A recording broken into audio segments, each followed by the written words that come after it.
की लक्षणं जर बघितलं तर हा कॅन्सर आहे हे आपल्याला समजतं, पण आयुर्वेदाचं निदान खूप वेगळं आहे आणि ते आजार साध्य होऊ शकतात अशा पद्धतीचे आहेत. तर हिरक भस्म, मकरध्वज अशी काही औषध आम्ही त्याच्यासाठी वापरतो.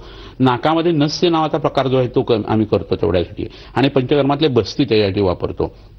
हे करत असताना इथे ज्या आणलेल्या हिरव्या वनस्पती आहेत ना, त्या सगळ्या जर तुम्ही लक्षात घेतल्या, कडुलिंब आहे किंवा जाईचं पान आहे, त्यानंतर ही रिंगणी आहे, त्याच्याबरोबरीनं चंदनाचं झाड जे आहे ते सुद्धा इथं आहे आणलेलं, आणि त्याच्याबरोबरीनं कडुलिंब आहे, करंज आहे. तर या सगळ्या वनस्पतींचे रस काढायचे आणि ते जर पोटामध्ये घेतले गेले तर हे इको मेडिसिन म्हणून ऍक्ट होतं आणि मुखातले कॅन्सरच्या ज्या गाठी आहेत त्या उत्तम पद्धतीने कमी व्हायला सुरुवात होते, त्यातल्या जखमा कमी व्हायला लागतात आणि त्याच्यावर इतर औषध आणि प्रकृतीनुसारची औषध दिली गेली तर हा आजार कह्यामध्ये येतो आणि वाढत नाही असं लक्षात येतं. हो, जाता जाता आमच्या प्रेक्षकांना आपल्याला काय सांगायचं? असं लक्षात घ्यायला पाहिजे की मुखाचा कोणताही आजार असेल, दाताशी संबंधित, हिरड्याशी संबंधित, कॅन्सर सारखा, टॉन्सिल सारखा, नाकात हाड वाढण्याचा किंवा इतर कोणताही शरीरातला आजार की जो मुखाशी संबंधित आहे, तर त्यासाठी दिनचर्या बदलायला पाहिजे, प्राणायाम करायला पाहिजे, व्यायाम करायला पाहिजे, अन्न आता सांगितलं तसं सात्विक अन्न खायला पाहिजे, ऋतूनुसार आणि प्रकृतीनुसार खायला पाहिजे.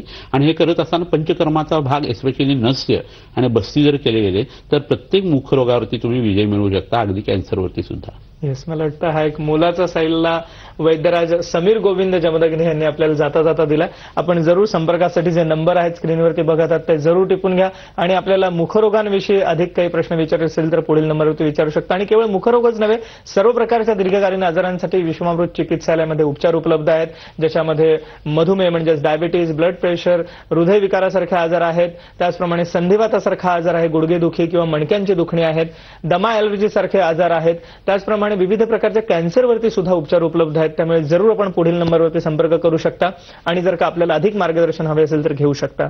वैद्यराज, आपण आमच्या आजच्या कार्यक्रमात सहभागी झालात आणि एक अमूल्य मार्गदर्शन सर्वेक्षण केलं, त्याबद्दल मनपूर्वक आभार. धन्यवाद. नमस्कार.